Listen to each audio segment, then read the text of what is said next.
Muito bem, então, como combinado, vamos fazer um resumo, um apanhado dos tópicos, né, de videoaula da semana passada, que é o começo aí das aplicações de derivada, né? Aqui no curso de cálculo a gente vai focar principalmente na aplicação de otimização, né, e passar também pelo esboço de gráficos. Então, nessa semana anterior, a gente viu vídeos que apresentam os teoremas, né, a parte teórica que vai dar base para essas aplicações. Mas a gente vai focar nas aplicações, tá?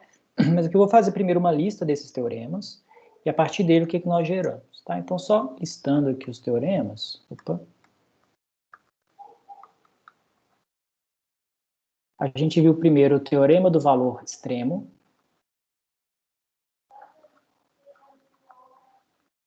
que a gente costuma abreviar por TVE, que ele fala o seguinte: nós temos uma função f contínua, no intervalo fechado, vou chamar aqui de AB. Então, você garante que f vai ter um máximo e mínimo global nesse intervalo.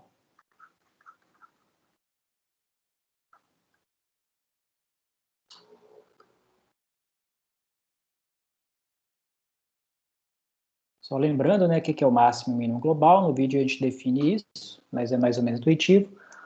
Máximo global seria aquele valor de x, né, o ponto, onde a função assume o maior valor possível do domínio dela. E o mínimo global seriam os pontos, pode ser mais de um, onde a função assume os menores valores possíveis naquele domínio. Então, o maior de todos e o menor de todos. Então, no caso aqui, se você tem um domínio que é um intervalo fechado, você garante que sempre vai ter uma função contínua, né? Sempre vai ter o máximo e o mínimo. Agora, em contraposição aí, a gente também falou sobre o que seriam os extremos locais, né? Às vezes você pode ter um máximo ou mínimo que é só local, ou seja, ele só é o maior de todos ou menor de todos relativo, em torno de um valor, na vizinhança de um ponto, não no domínio inteiro. Então, nesse caso de extremos locais, a gente viu que tem uma ferramenta importante que é o Teorema de Fermat. Ele fala o seguinte: se você tem um extremo local num ponto, né, se f tem máximo ou mínimo local, aliás, se f é diferenciável, antes de mais nada, né, f diferenciável, ou seja, tem derivada no intervalo aberto, AB, e f tem o máximo ou mínimo local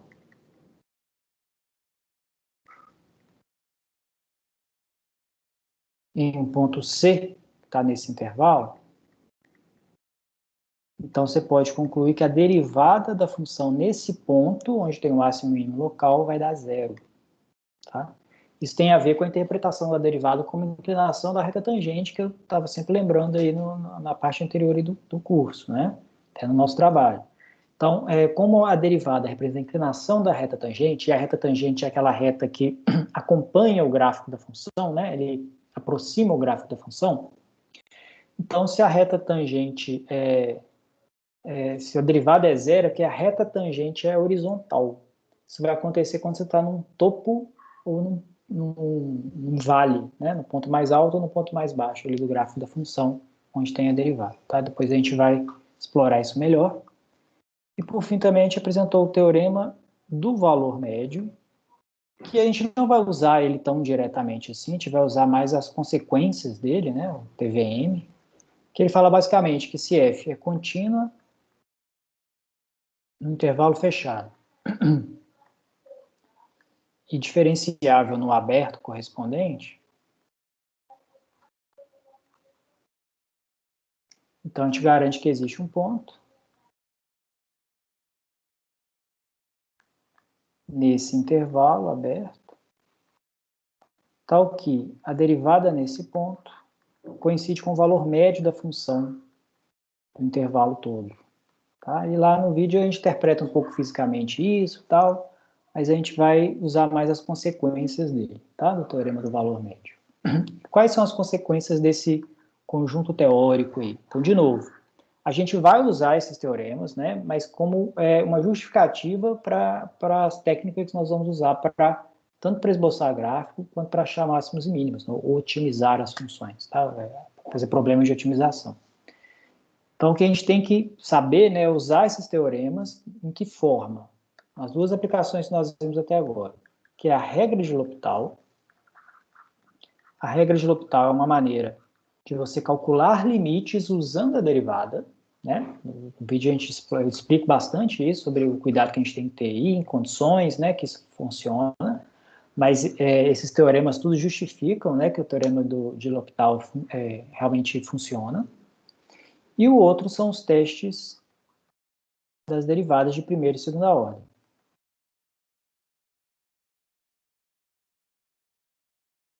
No caso dos vídeos que a gente viu até agora, a gente usou principalmente o teste de primeira ordem, né? Eu introduzo o teste de segunda ordem, mas a gente vai explorar mais nos vídeos dessa semana, onde eu falo sobre o Jonas, principalmente, vai falar sobre a construção de gráficos e problemas de otimização, tá? Então, são essas as duas principais ferramentas que nós vamos ter agora para trabalhar nas aplicações. Então, tudo isso aqui antes são teoremas que dão base para essas duas ferramentas. O que eu quero é que a gente saiba aplicar bem essas duas ferramentas. Então, vou fazer aqui hoje são exemplos usando essas duas ferramentas, complementando os vários exemplos que já estão nos vídeos, tá? Então, para começar, vamos pegar a regra de L'Hopital. Vamos lembrar aqui o que é a regra de L'Hopital. Ela diz o seguinte, ó, você pega duas funções que sejam diferenciáveis no ponto, tá?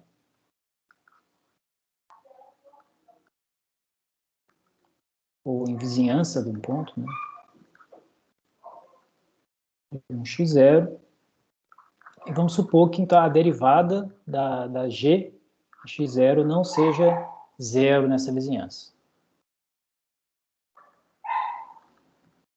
Lembrando que vizinhança, quando eu falo vizinhança, é só um intervalo em torno do ponto que você está analisando, tá? Não precisa ser no domínio inteiro, não. Vizinhança. Aí, se o limite da função f e da função g nesse x0 for zero, existir, né, e for zero, então, é o caso que a gente fala que a gente tem uma indeterminação zero sobre zero, né?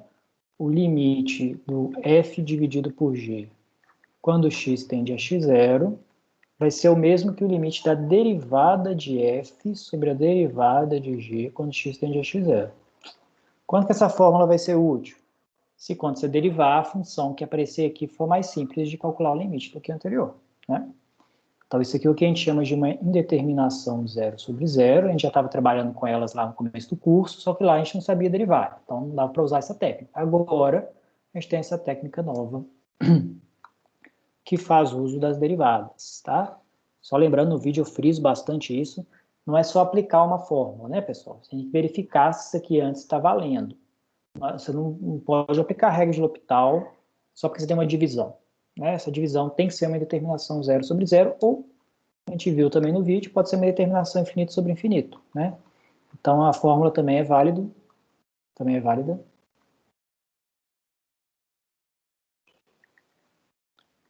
Se o limite de f tende a mais ou menos infinito, tanto faz, e o limite do g também, tá? Pode ser ambos para mais infinito, ambos para menos infinito, ou cada um para um lado, mas se eles dão infinito sobre infinito, né? Que a gente chama de indeterminação infinito sobre infinito, isso aqui também é um lugar onde você pode aplicar L'Hopital.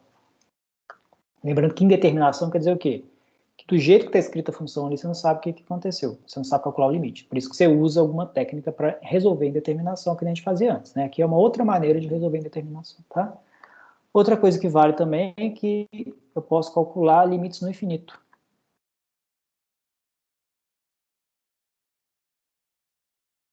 Ou seja, o x pode tender a infinito, né, que continua valendo essas regrinhas todas. Então, resumindo, tá? É isso que é a regra de L'Hopital. E a gente fez alguns exemplos lá nos vídeos, mostrando para vocês o cuidado que a gente tem que ter para analisar se pode aplicar ou não. Fiz alguns casos também que não adiantava, né, aplicar o L'Hopital, ficava dando um loop lá. Então, vou fazer mais alguns exemplos agora aqui para a gente ver alguns outros casos, tá bom? Deixa eu ver aqui.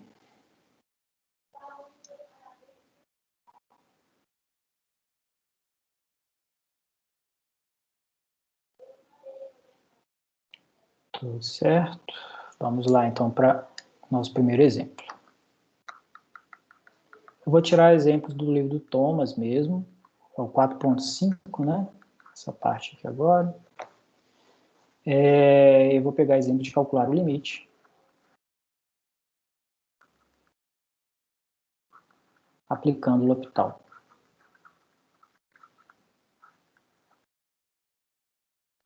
Então, a princípio, né, se eu já estou pedindo para aplicar a regra de L'Hopital, eu já estou supondo que vão ser indeterminações, né? Mas a gente vai verificar, tá bom? Para a gente não perder o costume aí de fazer isso. Então, deixa eu pegar os exemplos que eu trabalhei aqui. Primeiro, vai ser uma trigonométrica, eu vou querer calcular o limite quando t tende a zero de seno de t ao quadrado sobre t. Provavelmente esse limite aqui, mas com certeza, ele dá para ser calculado usando o limite trigonométrico fundamental, né? Que o limite de seno de t sobre t, quando t tende a zero, é 1. Então aqui talvez dê um ajuste aí nessa composição, você consegue aplicar. Mas vamos ver como é que a gente faz com a regra de L'Hopital para calcular esse limite. Então, primeiro, antes de mais nada, a gente tem que verificar se isso de fato é uma indeterminação. E aqui está fácil de ver que é uma indeterminação zero sobre zero. Por quê? Porque o numerador ele é contínuo aqui no zero, né? Quando t é igual a zero, seno de zero ao quadrado é seno de zero, que é zero. E o denominador, obviamente, aqui dá zero. Então, é zero sobre zero, é o caso onde eu posso aplicar o L'Hopital, porque eu sei derivar essas funções. Tá? Então, por L'Hopital, o limite dessa expressão, seno de t ao quadrado sobre t, quando t tende a zero, é a mesma coisa que o limite das derivadas. Tá? A gente até costuma colocar, né, no vídeo eu falo, a gente costuma colocar esse símbolozinho LH aqui em cima do igual para falar que eu estou aplicando o L'Hopital, mas como eu já escrevi por extenso aqui, não precisa. Né? Então, eu preciso derivar numerador e denominador em separado. Então, isso aqui não é regra do quociente não, tá, pessoal? Não mistura as coisas, não. A regra do quociente é se eu quisesse a derivada da expressão toda. Aqui, eu aplicar o L'Hopital, só precisa derivar o numerador e denominador em separado. Então, veja bem que para derivar esse numerador, eu vou precisar da regra da cadeia, porque aqui tem uma composição de funções. Então, vou até colocar em separado aqui, ó, aqui no cantinho embaixo, a derivada de seno de t ao quadrado. Como é que eu vou enxergar isso daqui? Eu estou pensando que você tem a função y igual a seno de u, que é a função de fora, né? Onde u, que é a função de dentro, né, é o t ao quadrado. Estou calculando seno do t ao quadrado. Então, é uma composta de duas funções. E aí, lembra que a regra da cadeia fala que a derivada, então, da função em relação ao t aqui, né, o y em relação ao t, você deriva o y em relação ao u, que é a derivada do seno, e multiplica pela derivada do u em relação ao t, que é a derivada do t ao quadrado, tá? Que você vai precisar. Então, aplicando aqui a regra da cadeia, vou escrever aqui.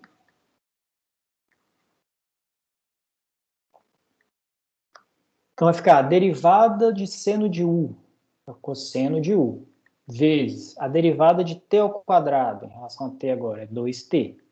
Então, agora volta, né? O U é o t ao quadrado, então isso vai ficar 2t vezes cosseno de t ao quadrado. Tá? Então, essa é a derivada da função seno de t ao quadrado, que é o numerador da minha expressão. Então, agora, pelo L'Hopital, né? Então, o limite de seno de t ao quadrado sobre t vai ser a mesma coisa que o limite de 2t cosseno de t ao quadrado sobre a derivada de t. A derivada do t direto é 1.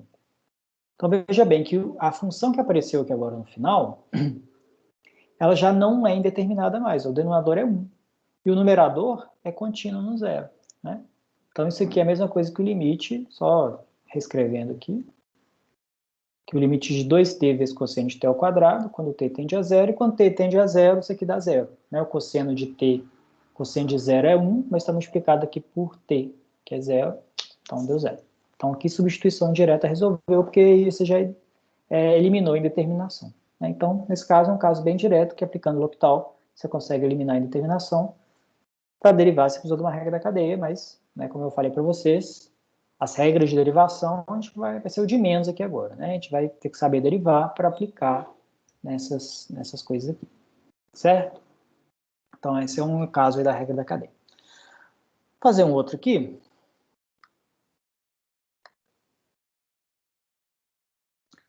fazer um aqui agora, que vocês não gostam muito, né? Que é com logaritmo. Ln, que é o logaritmo de base e, né? A gente fala só logaritmo ou logaritmo natural. É o logaritmo de x2 mais 2x sobre logaritmo de x, quando x tender a zero pela direita. Tá? Aqui só faz sentido o limite lateral, pessoal, porque o Ln não está definido para número negativo, né? Então, só a direita de zero mesmo. Então, primeiro eu tenho que ver se isso aqui é um zero sobre zero. Isso aqui é, né? Por quê? Aliás, não é zero sobre zero, não, perdão. Lembra que o limite do Ln de x, quando x tende a zero pela direita, ele é menos infinito. Ou você lembra pelo gráfico, né? Que ele tem aquela puxada lá, aquela assíntota, né, no zero. Ou lembra né, pelo fato de ser inverso da exponencial, tá? Então, isso aqui é um fato conhecido, né? Esse limite aqui já é um dos conhecidos lá da primeira parte do curso. Então, a gente já sabe que esse denominador vai para menos infinito. E o numerador também. Por quê? Quando x tende a zero, pessoal, o que está dentro do Ln aqui também vai para zero. Né? E aí fica Ln de uma coisa que está indo para zero, então vai para menos infinito também. Então, isso aqui é uma indeterminação infinito sobre infinito. Por quê? Vamos escrever. Ó. Que o limite do numerador tende a menos infinito, por esse argumento que eu dei aqui, estou colocando direto, né? Aqui eu estou usando aquela ideia o limite da composta, né? É a função calculada no limite da função de dentro. Você pode usar como a função é contínua, né? Isso acontece. Então, o limite do Ln de x2 mais 2x é o Ln do limite de x2 mais 2x. Como aqui dentro dá zero, então o limite vai para menos infinito. E no denominador, é exatamente o limite que eu escrevi aqui do lado. Ln, quando x tende a zero, é menos infinito. Isso também já é tabelado, né? Já é conhecido. Então, é uma determinação infinito sobre infinito. É um caso que a gente também pode aplicar o L'Hopital, não é só o zero sobre zero. Essa é uma desvantagem do L'Hopital. Então, nesse caso, eu posso escrever que o limite dessa expressão, quando x tende a zero à direita, vai dar eu vou escrever aqui agora o LH, tá? Só para abreviar aqui. Então, pelo L'Hopital, uma vez que eu já vi que é uma determinação, eu vou precisar derivar o numerador e denominador. Aí que vem, ó, de novo, o numerador é uma composta, uma função composta, é o Ln de um polinômio de grau 2, certo? Então, tem que saber derivar isso com calma. Então, vou fazer aqui embaixo também. O que é a derivada do Ln de x2 mais 2x? Então, o que está escrito aqui? O y meu é o Ln de u, e o u é o que está dentro do Ln aqui, ó. x2 mais 2x. Eu gosto de escrever com essas letras assim, pessoal, só para organizar, tá? Mas se você consegue já calcular de forma mais direta, ok. É só cuidado para não se bagunçar aí. Então, o que vai ser a derivada aqui, de novo, pela regra da cadeia? É a derivada do Ln de u, que é 1 sobre u, vezes a derivada do u em relação ao x aqui, que é a derivada do polinômio direto. Isso aqui é 2x mais 2, essa derivada aqui, tá? Aí você volta com o u para o lugar, o u vai ficar 2x mais 2 sobre x ao quadrado mais 2x, certo?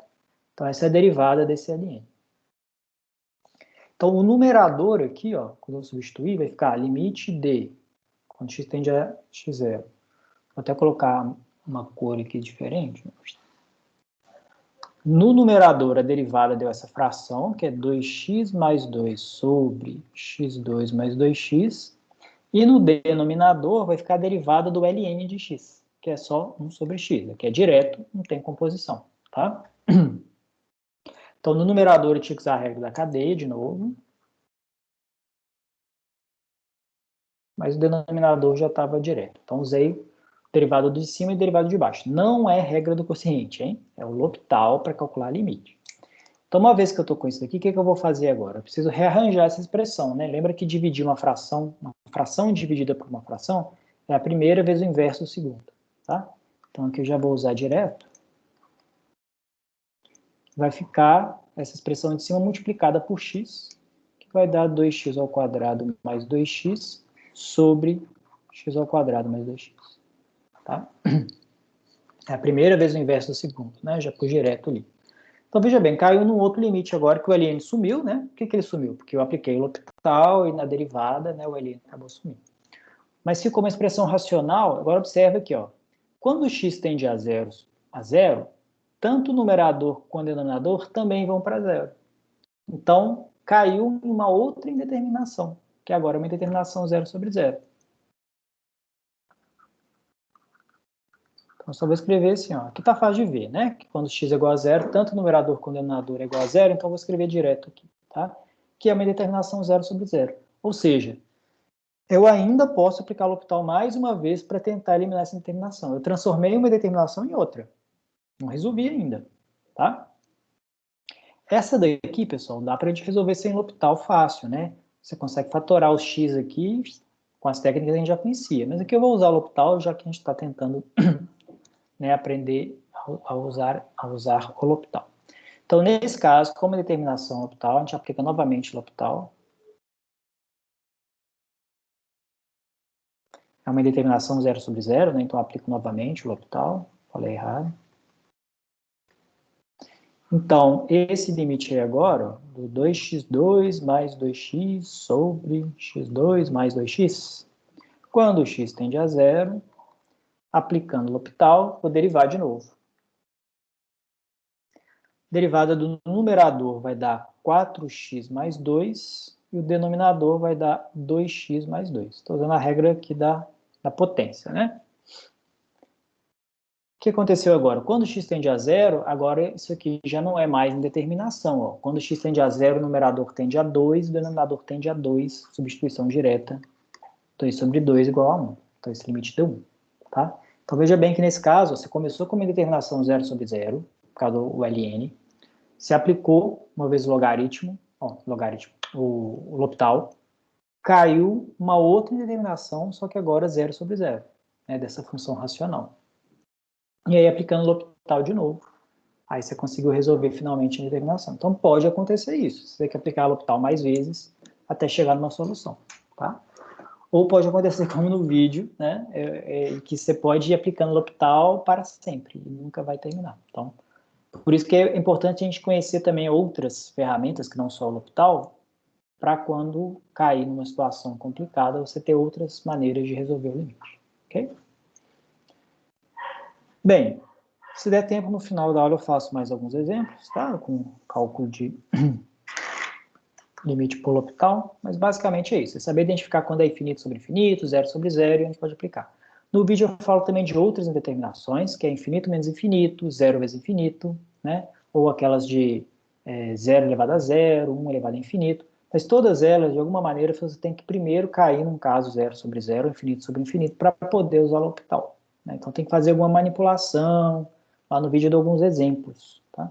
Mas se a gente souber bem o 0 sobre 0, infinito sobre infinito, a gente já está bem adiantado nisso daí. Tá? Os outros casos a gente tem que dar um jeitinho para cair nesses aí.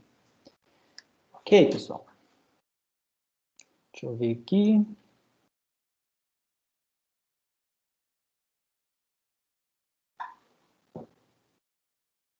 Exatamente. Então, o colega está perguntando aqui, eu usei o L'Hopital pela segunda vez, né, igual que eu escrevi aqui, para calcular o limite dessa outra função. Então, o limite da expressão inicial é igual ao limite dessa expressão racional aqui pelo L'Hopital. Por sua vez, o limite dessa expressão racional pode ser calculado por L'Hopital.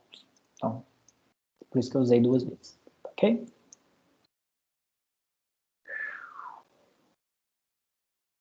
Nessa parte final aqui, eu não usei L'Hopital de novo não, tá, pessoal? Nesse último passo aqui, ó, não foi derivar que deu 1, né? Aqui não pode usar L'Hopital. Se você usar L'Hopital aqui, vai dar 4 sobre 2, que é 2. Por quê? Tá errado, não é para usar L'Hopital aqui. Só usa L'Hopital quando é indeterminação. Nesse último passo, não é indeterminado mais. Ó. Quando x é igual a 0, dá 2 no numerador e 2 no denominador. Então, aqui é substituição direta. Não pode usar L'Hopital aqui. Lembra das hipóteses, das condições. Certo? Muito bem. Então, como eu falei, no final, se for sobrar um tempinho, eu volto a fazer mais algumas de L'Hopital. Mas o que eu quero agora é falar do teste da primeira derivada. Tá? Essa é digamos, a ferramenta principal, tanto para para o problema de otimização, quanto também para entender, né, o comportamento do gráfico da função. Então, eu vou aqui lembrar, né, sobre... Eu não vou aqui redefinir o que é máximo, mínimo local, essas coisas, porque, né, no vídeo está bem falado isso. Mas vamos lembrar o que são um teste. Aqui, no caso, eu vou pedir o teste da derivada de primeira ordem. Tá, o teste da derivada de segunda ordem, ao longo dessa semana, nos vídeos dessa semana, a gente vai trabalhar mais, depois eu falo mais dele. O teste de derivada de primeira ordem, ele indica sobre o crescimento e decrescimento da função, tá? E, de quebra, já ensina a gente a classificar, né, os pontos críticos como máximos e mínimos locais. Lembrando que ponto crítico, né, lá pelo teorema de Fermat, ponto crítico são os pontos onde a derivada não existe ou é igual a zero, que são os candidatos a ter máximo e mínimo local, tá? Então, o teste da derivada, ele tem essa função, né, tanto de saber os intervalos de crescimento e decrescimento da função, como obter máximos e mínimos locais. Então, como é que a gente faz isso? A gente estuda o sinal da derivada, tá? Você pega uma função diferenciável, né, no intervalo que você está analisando, e aí você sabe que se a derivada da função é maior que zero no intervalo AB, então você pode concluir que a função é crescente ali.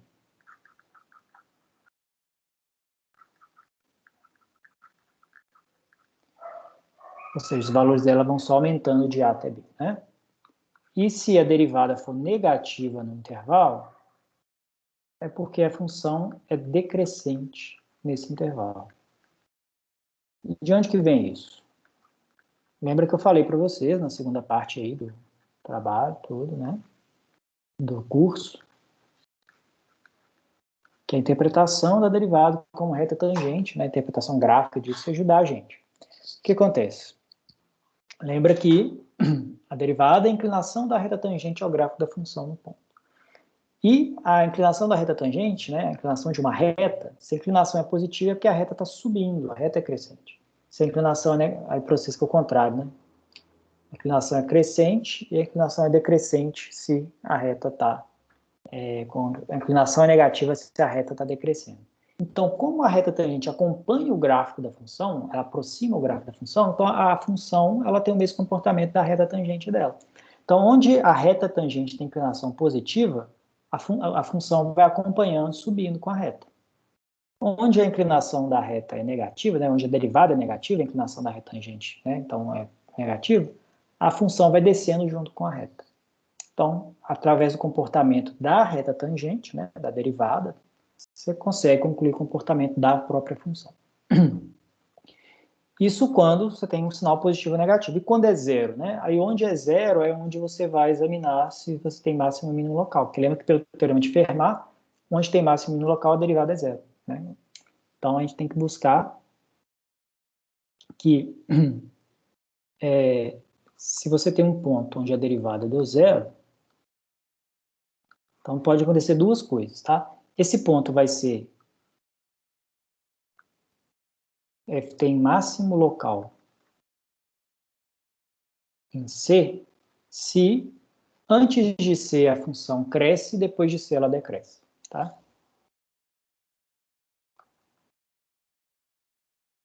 Aí, no caso, claro, é na vizinhança que eu estou falando de conceito local. F é crescente antes do C e decrescente depois do C. E o contrário, né? F vai ter um mínimo local no ponto C, onde a derivada é zero. Se F é crescente, contrário aqui, né? Se F for decrescente antes do C,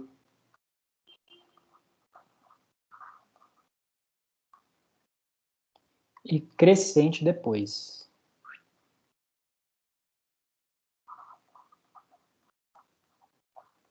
Aí o desenho que a gente tem que ter em mente é isso aqui, ó. O ponto onde a derivada é zero, pode ser assim, ó.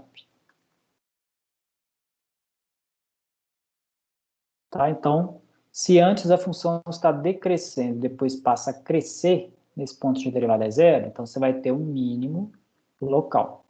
Tá? Se a função estava crescendo e depois passou a decrescer, então é porque ali você tem um máximo, na verdade, né? Máximo local. Tá? Então, o seu comportamento ali em torno do ponto. Claro, né, que se não for nenhum desses dois casos, então não é nem máximo nem mínimo local, né? Se a função estava crescendo antes, depois continua crescendo, então porque ali você só deu uma pausa ali, mas não foi nem máximo nem mínimo, tá? E outra coisa também, né? Os pontos onde a derivada não existe, também a gente tem que fazer uma análise separada aí, né? Se está crescendo ou decrescendo antes. Aqui eu estou colocando onde é igual a zero, né? Porque eu estou trabalhando com as derivadas. Quando a derivada não existe, a gente faz outra análise, tá? Então, esse é o resumo aí do teste de derivada de primeira ordem. Tem esse desenho em mente aqui que já ajuda. Vamos fazer uns exemplos que eu separei também com base no exercício do Thomas.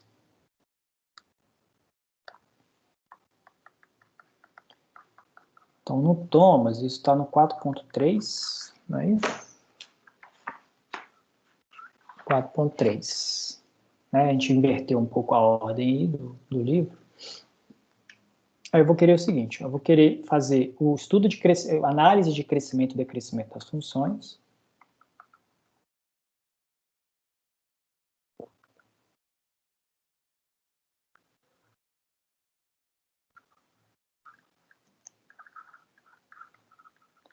Vou querer depois fazer a classificação dos pontos críticos. Ou seja, dizer se é máximo ou mínimo local, tá? Ou nenhum dos dois, né? O que é ponto crítico? Só lembrando, o vídeo a gente define, né? Ponto crítico é onde pode ter os máximos e mínimos. É onde a derivada é igual a zero ou onde ela não existe, tá? Aí são os pontos onde a gente tem que analisar por que ali deu, né, derivada zero ou a derivada não existe, se é o máximo ou se é o mínimo, ou né, nenhum dos dois. Então, vou começar aqui com uma função com raízes aqui. Vamos lá.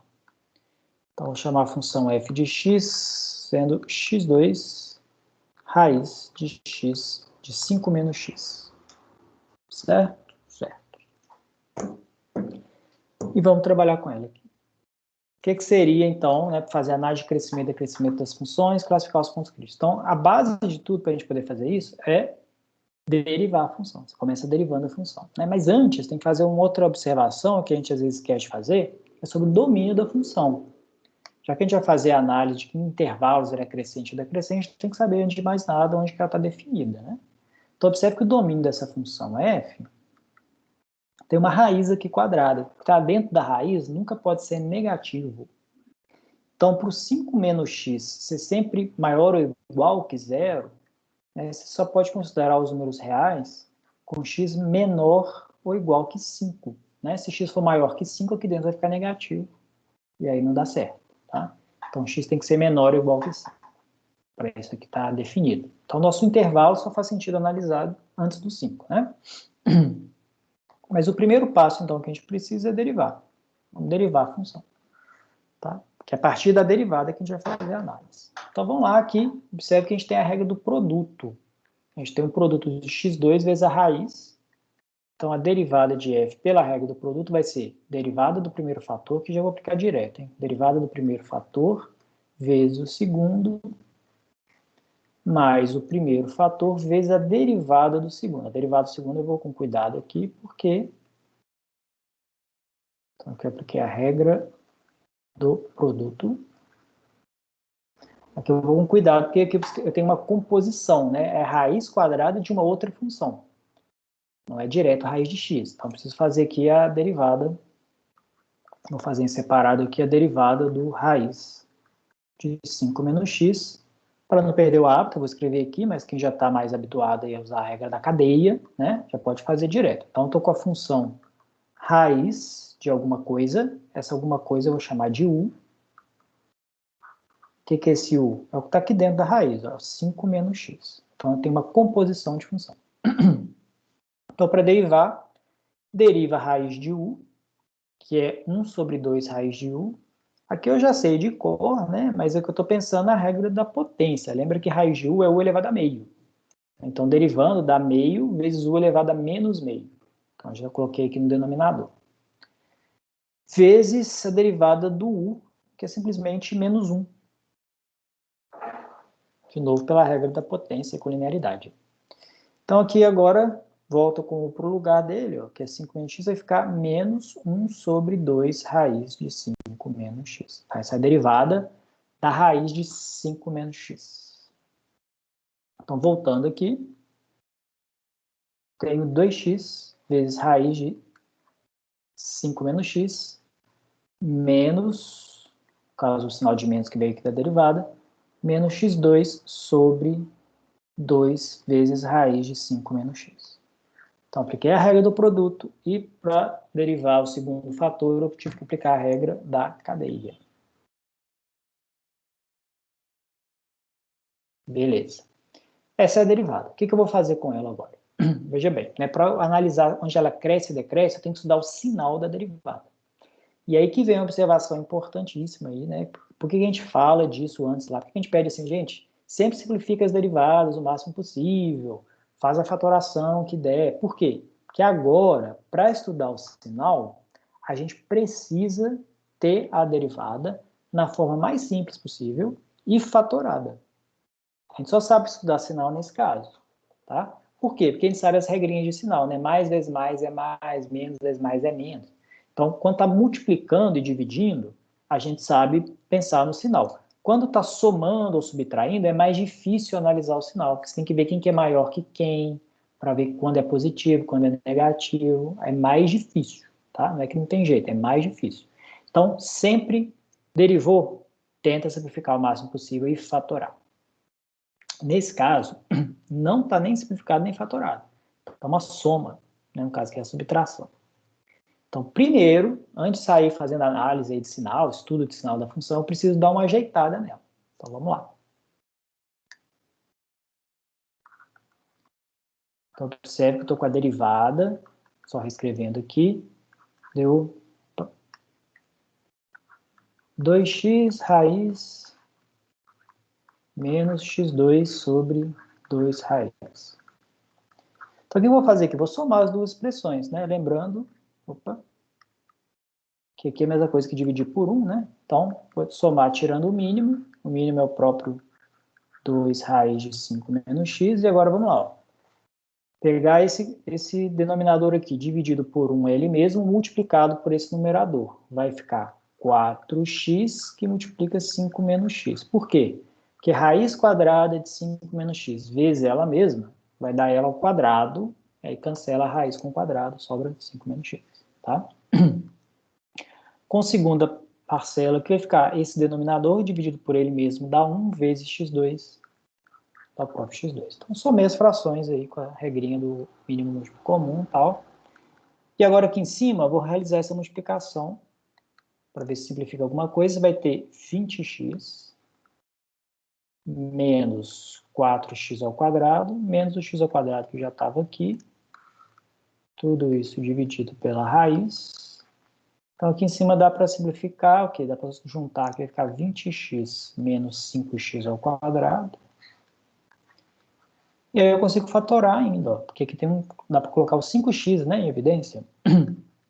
Fica 5x que multiplica 4 menos x sobre 2 raiz de 5 menos x.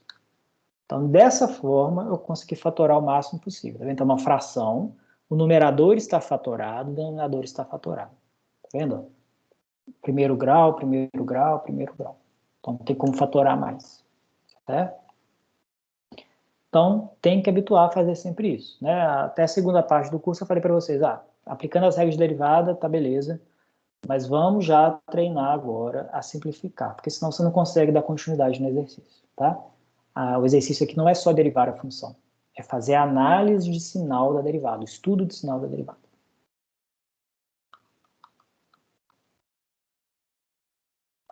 Então, vamos lá. Estudando o sinal da derivada. E aí, né, no ensino médio, a gente já via isso, né? Vamos recuperar essa informação. Eu preciso fazer o estudo de sinal. O que eu faço? Eu estudo o sinal de cada fator em separado e depois multiplico os sinais com a regrinha de sinal que a gente conhece. Então, quais são os fatores que apareceram aqui para a gente? São fatores bem conhecidos, né? Vou escrever aqui. Você tem o 5x, você tem o 4 menos x e você tem o denominador que é o 2 raiz de 5 menos x. Eu preciso estudar o sinal de cada um deles. Então, vou colocar uma barrinha aqui para representar a reta, né? Eu vou marcar aqui os intervalos, onde é positivo ou negativo. Lembrando que o nosso domínio, eu falei para vocês, que é só do 5 para trás, né? Tem que ser x menor ou igual que 5. Então, já vou colocar aqui, ó, o final aqui da minha reta no 5. Não tem nada depois, né, no domínio da função. Então, preciso analisar isso aqui. Vou analisar cada um separado, pessoal. Aqui são 3 casos simples, ó. O que é 5x? Uma reta com inclinação positiva, né? Então, no zero é a raiz, né? Zero. Depois do zero é tudo positivo, antes do zero, negativo. É a retinha aqui, com inclinação positiva. E o que é o 4 menos x? Lembrando, aqui no caso, quando x for 4, dá zero, né? Então, vou marcar aqui o 4. E aqui, como está menos x, inclinação negativa, uma reta decrescente. Então, a direita do 4 é negativo, a esquerda é positivo. E esse de baixo aqui, ó. Esse de baixo, né, eu sei que está definido para antes do 5, mas ele é sempre positivo. A raiz quadrada sempre dá um número positivo. Então, isso aqui é tudo positivo. Então, tá vendo? Dei o sinal de cada um separado com base no conhecimento prévio que eu já tenho dessas funções. Essas funções são simples, a gente já sabe. Isso dá sinal da reta, da parábola, isso aí a gente já sabe, então a gente usa, tá? Agora, o que eu preciso é o sinal da derivada, f'. Aí eu vou colocar mais uma barrinha aqui, que vai até 5, e vou juntar as informações. Os pontos importantes aqui foram 0, 4 e o próprio 5, né? E aí a gente faz a multiplicação de sinais, ó. Até o 0, o primeiro fator é negativo, o outro é positivo e o denominador é positivo. Então fica menos vezes mais, menos vezes mais, menos. Então aqui fica negativo. Entre o 0 e o 4 está todo mundo positivo. Então, o resultado da multiplicação e da divisão lá é positivo. E do 4 até o 5, o primeiro fator e o denominador é positivo, do meio aqui é negativo, então quando se multiplica dá negativo. Então já tem o sinal da derivada. Com o sinal da derivada eu já posso concluir o quê? Ó? Veja bem, onde a derivada é negativa, a função é decrescente. Então eu sei que f é decrescente. Em 2 intervalos, ó. Até o zero, né, do menos infinito até o zero, intervalo aberto, e do 4 até o 5. Então, ela é decrescente. Eu vou indicar assim, ó, com a setinha para baixo, tá? Para indicar que ela é decrescente. E no intervalo entre 0 e 4, ela vai ser crescente. Eu vou indicar com a seta para cima aqui. Então, isso é o estudo de sinal da derivada, que permite a gente, né, pelo teste de derivada de primeira ordem, ou da primeira derivada, a gente pode concluir sobre o crescimento e decrescimento da função, certo? Agora, pessoal, o segundo passo, que é a análise do ponto crítico, já está feito. Quando você faz o estudo de sinal da função, já está vinculado o estudo dos pontos críticos. Por quê? Eu vou escrever ele com detalhes, mas quem são os pontos críticos? São exatamente no 0, no 4 e no 5, que são os pontos que a gente já fez na análise. Então, são os pontos onde a derivada deu 0, ou, né, o denominador aqui deu 0, e a derivada não existe. Tá? Então, essa a parte que eu fiz até agora foi o estudo de sinal da função, que já está embutido o estudo dos zeros. Eu tive que calcular os zeros para fazer o estudo de sinal, né? Aqui o zero é fácil, o zero das retas, tá? Então, vamos analisar aqui os pontos críticos. Então, eu tenho a minha função, só reescrevendo, a derivada já fatorada é 5x vezes 4 menos x. Ih, deu uma travadinha aqui. Tá. 4 menos x sobre 2 raiz de 5 menos x. E aí, o que são os pontos críticos? Ou onde a derivada é zero. Por uma fração da zero, pessoal, o numerador tem que ser zero. E aqui tem 2 casos para o numerador dar zero. Ou 5x é zero, e aí a mesma coisa que falar que o x é zero, ou 4 menos x é zero, que acontece quando x é igual a 4. Então, são dois pontos aqui críticos, 0 e 4, que a gente já tinha visto lá. E tem os pontos onde a derivada não existe. Nesse caso, acontece isso quando? Quando o denominador dá zero, né? E o denominador dá zero quando x é igual a 5. Quando 5 menos x é igual a zero, que é o x igual a 5. Que é o extremo ali do domínio, né? Ele faz parte do domínio da função, mas a derivada não existe ali. Tá? Então, ele é um ponto a ser considerado. Então, o que eu vou fazer? Como é que eu vou classificar os pontos críticos? Eu já fiz estudo de sinal. Vou pegar aquela retinha do estudo de sinal, só da F', né? Então, estava aqui o 5, o 0 e o 4. A gente já tinha visto que estava negativo, positivo, negativo. Só estou repetindo, tá? E aí o que acontece? Ó, no 0, 0 é um ponto crítico. No 0, antes a função estava decrescendo e depois passou a crescer. Então, aqui vai ser um mínimo local. Lembra lá do desenho. E no 4, antes do 4 estava crescendo, chegou no 4, parou de crescer e começou a cair. Então, aqui era porque você tinha um máximo local. E no 5, como é que eu analiso? Tem um 5, não tem nada depois do 5, é só antes. E antes do 5 estava só caindo. Então, o 5 é o menor valor. Ele vai ser o mínimo local. Tá? Então, mesmo que não tenha nada depois, mas antes só tinha valores maiores, né? Estava caindo até chegar no 5, parou ali. Então, vai ser o mínimo local também. Tá? Então, esses são os dois pontos onde a derivada é zero, e esse 5 é um ponto onde a derivada não existe. Mas a gente tem que considerar isso também, porque ele faz parte do ponto crítico. Tá? São esses dois tipos aí. Então, pessoal, tudo isso que eu fiz aqui agora foi só com base na conta. Só fiz conta aqui, né? Tinha um desenho ali, mas bem esquemático, né? Do máximo e do mínimo que eu fiz lá atrás. O que é importante a gente fazer aqui, que a gente vai trabalhar bastante nos vídeos dessa semana? Vincular essas contas que nós fizemos ao gráfico da função, a observar o gráfico da função. Então, eu vou pegar aqui o GeoGebra, plotar o gráfico dessa função, para a gente comparar o que aconteceu aqui. Então, ó, vou escrever aqui a nossa função, que é x ao quadrado, que multiplica a raiz, que aqui é SQRT, de 5 menos x. Esse é o gráfico da função. Está meio cortado aqui, deixa eu ajeitar.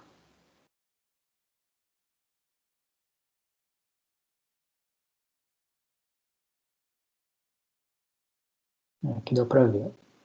Então, o que está acontecendo aqui? Veja bem, os pontos importantes aqui é o 0, 4, no 4 aqui você tem um pico, ó, e o 5 que é o final do domínio, né? Aqui não apareceu o 5, mas está aqui, ó, 5 entre o 4 e o 6. Então, o que aconteceu aqui, ó? Como a gente obteve? Antes do 0 a função é decrescente, chega no 0 tem um mínimo, começa a ficar crescente do 0 até o 4, no 4 para de crescer, onde ela tem um máximo, e do 4 até o 5 ela passa a decrescer. Então, isso foi o que a gente fez pela conta. Está confirmado aqui no gráfico da função. No 5, a derivada não existe porque a reta tangente ficou vertical. Né? Aí a derivada não existe. Caiu ali. O que mais dá para falar aqui? É isso, tá aí. Então, ponto de mínimo, ponto de máximo. Outra coisa que a gente pode falar aqui, ó, observa que esse 0, tanto no 0 quanto no 5, a função tem um ponto de mínimo que também é global, né? Porque não tem nada menor aqui na função. É o menor de todos. A função vale 0. O menor valor que a função pode ter. Só que ela não tem máximo global, concordam? Esse máximo aqui no 4, ele é o máximo só local, porque se eu olhar para cá, ó, mais para o lado esquerdo, a função continua indo para mais infinito. Então, se a função tende a mais infinita, é porque ela não tem o maior valor, né? Ela está ilimitada ali. Então, essa função, ela tem um mínimo global, que coincide com os mínimos locais ali, mas o máximo local dela não é global, porque no domínio todo, né, a função ainda tem valores maiores. Tá? Então, essa análise global, né, nos vídeos dessa semana a gente vai discutir um pouco mais, mas aqui o que a gente está falando, a gente está preocupado com a análise do máximo e mínimo local. Né? Essas contas que nós fizemos com a derivada nos dá informação apenas local. Global, a gente precisa de um pouco mais de análise. Tá? Então, esse é o exemplo que eu tinha separado. Tem mais um aqui.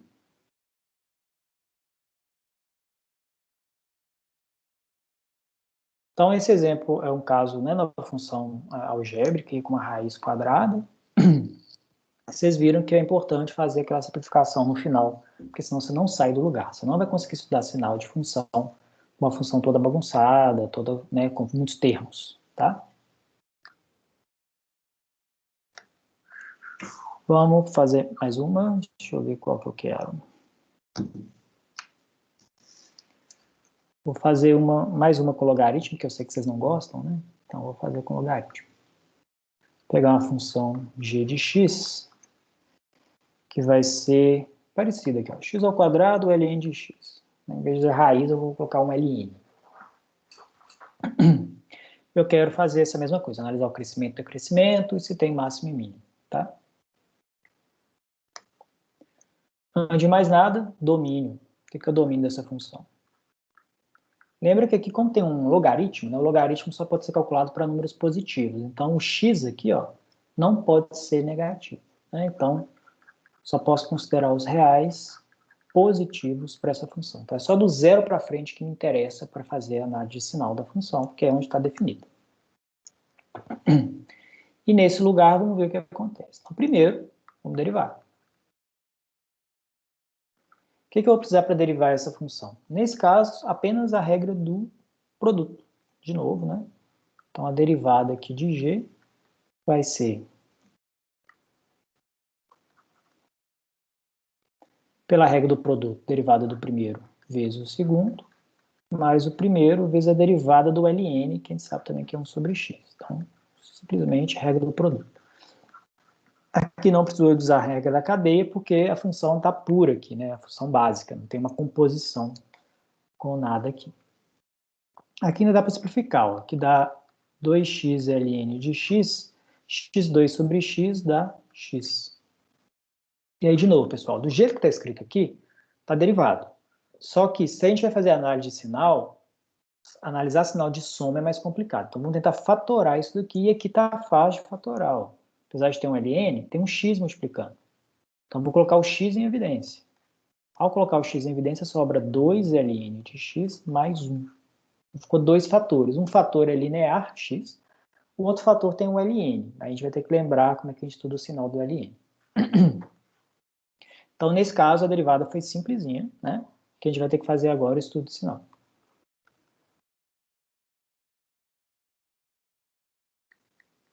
Da derivada. Dois fatores. Então, eu preciso separar aqui o estudo do y igual a x, que é o primeiro fator. O segundo fator que a gente vai ter que pensar melhor aqui, né? Que é o 2ln de x mais 1. Então, vou colocar uma reta real aqui, uma barrinha para cada uma.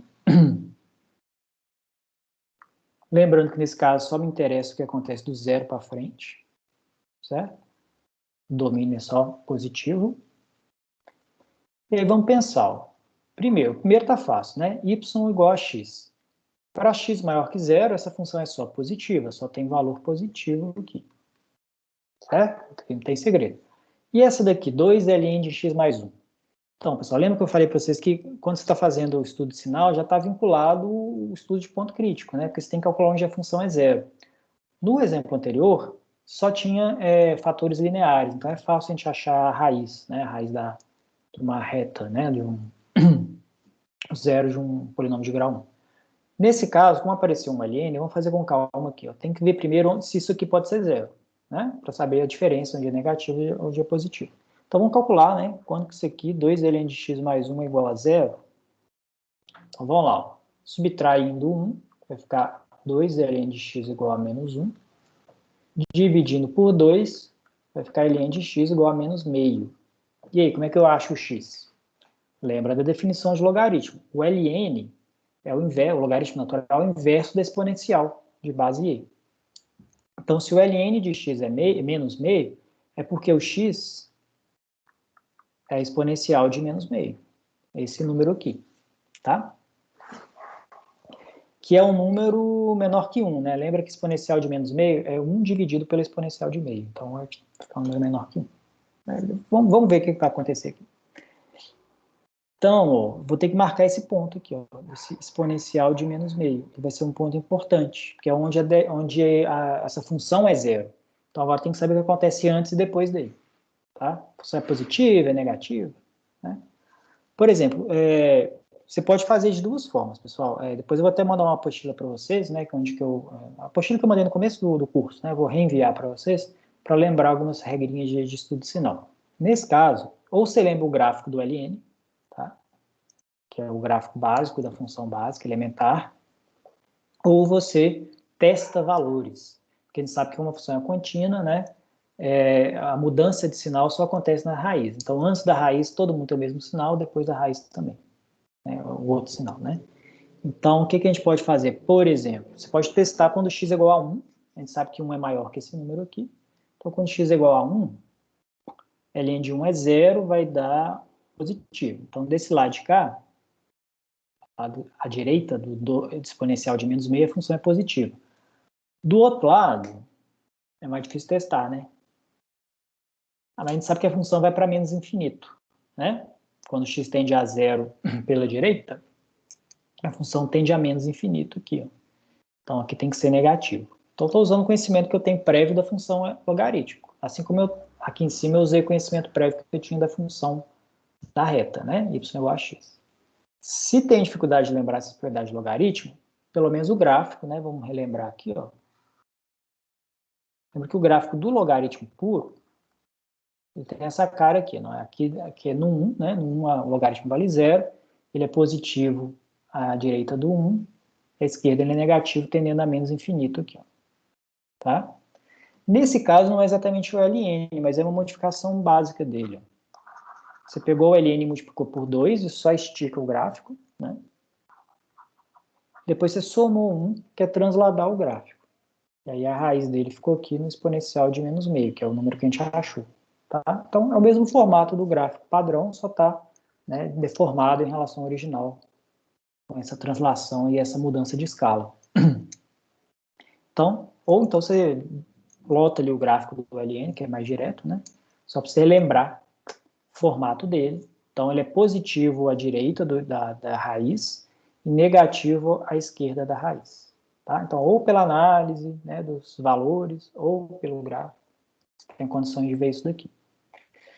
Bem, então o que eu fiz? Analisei o sinal de cada fator. Agora, eu preciso de fazer o produto desses fatores. Então, vamos lá, colocar mais uma retinha aqui. Essa vai ser a reta da sinal da derivada. Então, ó, no zero, tá aqui. Deixa eu separar aqui. Esse ponto é o único ponto importante que ficou aqui, no caso nosso, exponencial de menos meio. Então, ó, antes da exponencial de menos meio, era positivo aqui no x e é negativo aqui no ln. Então, vai ficar mais vezes menos, menos. E depois é tudo positivo. Então, continua positivo. Tá? O que isso quer dizer, então, para a gente? Então, pelo teste, né, da derivada primeiro.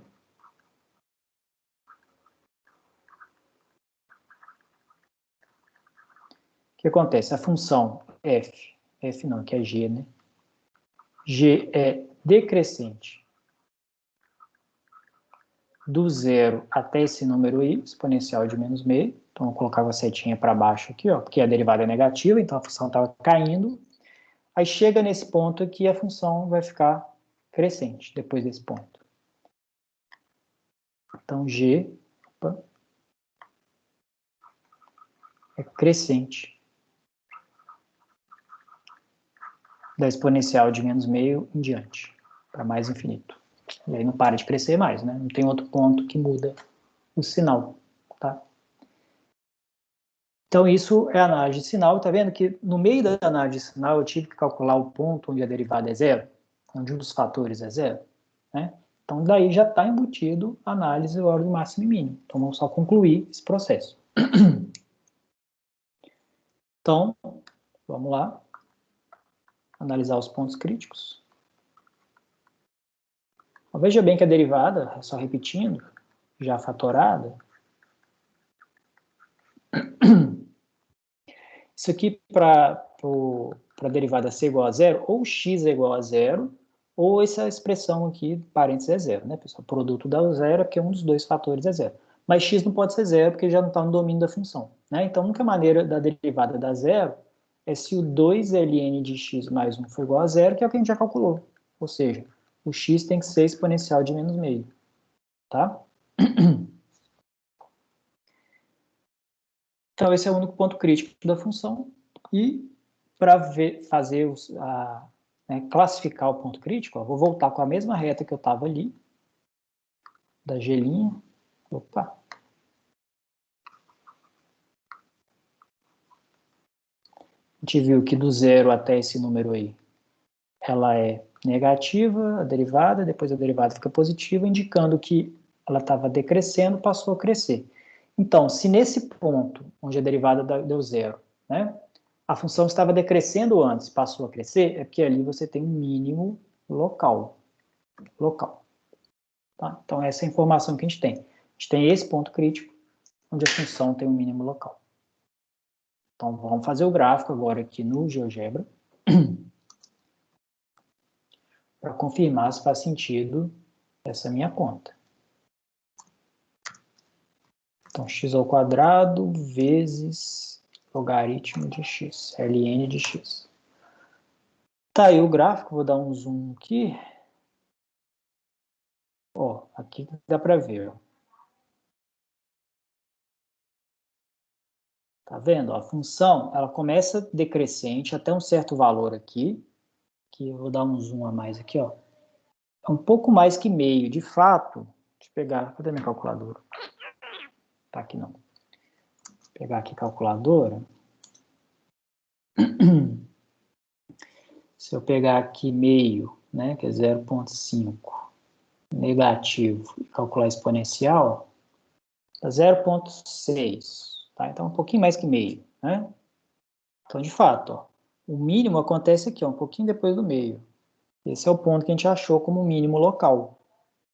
Tá? Antes dele a função decresce, depois dele a função cresce e já não para mais, ó, tanto que ela sobe para mais infinito aqui.